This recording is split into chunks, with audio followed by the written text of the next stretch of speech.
नमस्कार दोस्तों, हमारी आज की स्टोरी है बेवफा की लव स्टोरी। अपने प्रमोशन की खुशी में आज रोहित अपनी पत्नी को शहर के सबसे महंगे रेस्टोरेंट में डिनर के लिए ले जाता है। दोनों आज बहुत खुश हैं क्योंकि रोहित की आज पगार 1 लाख रुपए महीने हो गई, जो पहले 80,000 रुपये थी। आज रोहित की पत्नी पूजा की खुशी का कोई ठिकाना नहीं है। आखिर उसको खर्च करने के लिए अब और पैसे मिलेंगे। आज वह कुछ ज़्यादा ही सज संवर कर डिनर के लिए आई है। आज उसको ऐसा लग रहा है जैसे उसका कोई पुराना सपना पूरा हो गया हो। आखिर उसके पति की पगार और पद दोनों ही बढ़ गए, यही तो उसको चाहिए था। आखिर हमेशा से उसने पैसों को ही तो महत्व दिया है। उसको गरीब लोग कभी पसंद ही कहाँ आते हैं। उसको तो महंगी चीज़ें, महंगे कार, रेस्टोरेंट, महंगे गिफ्ट ही पसंद आते हैं। शहर के इस रेस्टोरेंट में सभी लोग महंगे महंगे कपड़े, सूट बूट और महिलाएं महंगी महंगी साड़ी, वेस्टर्न कपड़े पहनकर आई थी। ऐसा लग रहा था इस रेस्टोरेंट में गरीब के लिए कोई जगह नहीं है।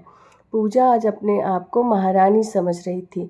इतने में वह देखती है कि एक सिंपल कपड़े में लड़का उसकी टेबल के पास चला आ रहा है। उसको देखकर पूजा चौंक जाती है और कहती है, अरे तुम यहाँ कहाँ से आ गए? क्या तुम यहाँ वेटर हो? वह लड़का कुछ बोल पाता इससे पहले फिर बोलती है, तुम्हारी हैसियत तो इस रेस्टोरेंट में आने की है नहीं। किसके साथ आए हो? तुम्हारा मालिक कहाँ है? या फिर तुम यहीं झाड़ू पोछा करते हो? इतने में रोहित पूछता है, कौन है यह? तुम जानती हो क्या इसको? पूजा कहती है, नहीं, मेरे घर पास रहता था, बहुत गरीब है, इसीलिए मैंने पूछा यहाँ कैसे आने मिल गया। वह लड़का वहाँ से जाने लगता है। इतने में पूजा उससे ज़ोर से बोलती है, अरे कम से कम बताते तो जाओ, यहाँ करते हो क्या हो? हम कल फिर आएंगे, फिर तो नहीं यहीं दिख जाएगा। लड़का मुस्कुराते है और मुस्कुराता है, तुम आज भी नहीं बदली। पहले भी पैसों पे मरती थी, आज भी पैसों पे मरती हो। अच्छा हुआ जो तुम मेरी ज़िंदगी से नहीं चली गई। यह लड़का पूजा का पहला प्रेमी था, समीर, जो उससे बहुत प्यार करता था, पर गरीब होने की वजह से पूजा ने उसको छोड़ दिया और रोहित से शादी कर ली। पूजा को यह बात चुभ जाती है और वह चिल्लाकर समीर से कहती, तुम क्या जानो पैसों की कीमत? तुमने तो कभी देखे ही नहीं। तुम तो हमेशा गरीबी में ही रहे हो और हमेशा गरीब ही रहोगे। जिसके पास पैसा नहीं होता उसके पास कुछ नहीं होता। खैर छोड़ो, मैं तुम जैसे भिखारी से पैसों की बात क्यों करूं? इस रेस्टोरेंट में तुम जल्दी जाओ, मेरा वक्त बर्बाद मत करो। यह बात सुनकर समीर बाहर जाने लगता है। इतने में उस रेस्टोरेंट का मैनेजर आकर पूजा से कहता है, आप प्लीज़ इस रेस्टोरेंट से बाहर निकल जाए। आप यहाँ पर खाना नहीं खा सकते। क्यों नहीं खा सकते खाना? हमारे पास पैसे हैं, फ्री में खाना थोड़ी खा रहे हैं। तुम्हारी हिम्मत कैसे हुई यह कहने की? होत कौन तुम? पूजा चिल्ला के मैनेजर से बोलती है।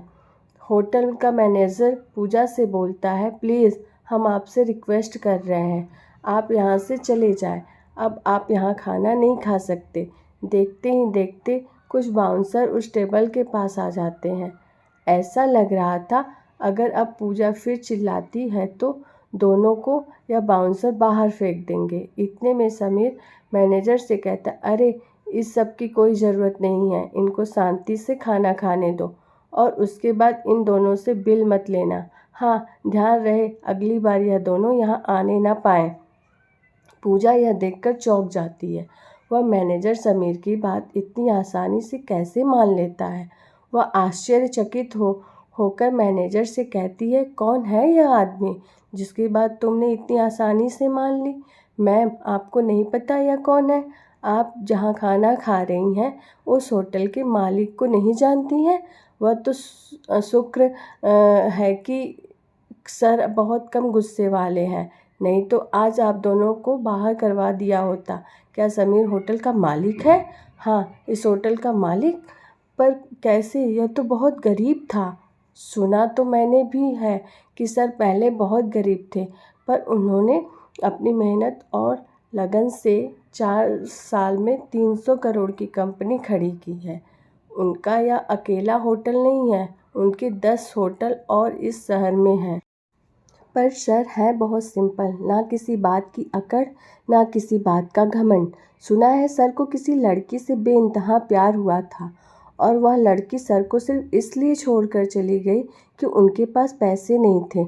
इसी वजह से दिन रात मेहनत करके सर ने यह कंपनी खड़ी की है। आज सर के पास सब कुछ है। यह बात सुनकर पूजा मन ही मन सोचने लगी, जिस आदमी को मैंने पैसे के लिए छोड़ा, आज वो आदमी किसी का राजा से कम नहीं है। आज समीर के पास सब कुछ है और मैं 1 लाख की पगार में खुशी मना रही हूँ। समीर आज करोड़ों कमा रहा है। अगर मैं समीर के पास वापस चली जाऊँ तो क्या गलत है? वह मुझसे प्यार तो करता ही है। मेरा तो हर सपना पूरा हो जाएगा। हीरे के गहने पहनूंगी और बड़ी बड़ी कारों में घूमने को मिलेगा। पूजा यह सोच रही थी।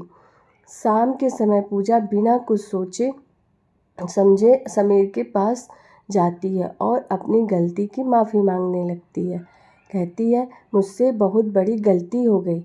मैंने तुम्हारे प्यार को नहीं समझा। आज मुझे एहसास हुआ है कि मैं तुमसे कितना प्यार करती हूँ और तुम्हारा प्यार कितना सच्चा है। समीर, मैं अपने पति के साथ बिल्कुल खुश नहीं हूँ। अगर तुम मुझे अपना लोगे तो मैं अपने पति को तलाक दे दूँगी और तुम्हारी हो जाऊँगी, हमेशा हमेशा के लिए। पूजा ज़ोर ज़ोर से रोने लगती है। कहती है, मुझे माफ़ कर दो, मुझे माफ़ कर दो। मैं तुम्हारे बिना जी नहीं सकती। प्लीज़ अपना लो मुझे, प्लीज़ अपना लो मुझे। समीर पूजा से कहता है, याद है तुमको? मैं भी उस दिन तुम्हारे सामने ऐसे ही रो रहा था। तुमने प्यार की दलील दे रहा था। मुझे इस बात का दुख कम है कि तुम मेरे नहीं हो पाई, पर और इस बात का दुख ज़्यादा है कि तुम सिर्फ पैसों की ही भूखी हो। समीर यह बात सुनकर पूजा को ज़ोर से खींच के एक थप्पड़ मारता है और कहता है, अरे बेवफा, पैसे की भूखी औरत, कम से कम ज़िंदगी में किसी एक के साथ तो वफा कर। कल तूने मुझे पैसों के लिए छोड़ा था और सिर्फ आज पैसों के लिए तुझे मुझ पे प्यार दिख रहा है। जब मैं सिंपल कपड़े पहने तेरे सामने आया तो तूने फिर मेरा मजाक उड़ाया। अगर तुझे मुझसे प्यार था तो पहले ही अच्छे से बात करती ना। मुझे तो वेटर समझकर गाली दी तूने। मैंने ऐसी बेवफा लड़की से प्यार किया जिसकी सोच इतनी गंदी है। भगवान का शुक्र है उस वक्त मेरे पास पैसे नहीं थे, नहीं तो तुम्हारा यह घिनौना रूप मैं कभी नहीं देख पाता। अब मेरे घर से निकल जाओ, नहीं तो मैं धक्के मार कर बाहर फिकवा दूंगा और तुम्हारे पति को तुम्हारी सच्चाई बता दूंगा। यह सुनकर पूजा रो रो कर वहाँ से वापस चली जाती है और दोबारा कभी मुड़ कर नहीं देखती है। दोस्तों, आज की कहानी पसंद आई हो तो लाइक करें और चैनल को सब्सक्राइब करें। धन्यवाद दोस्तों।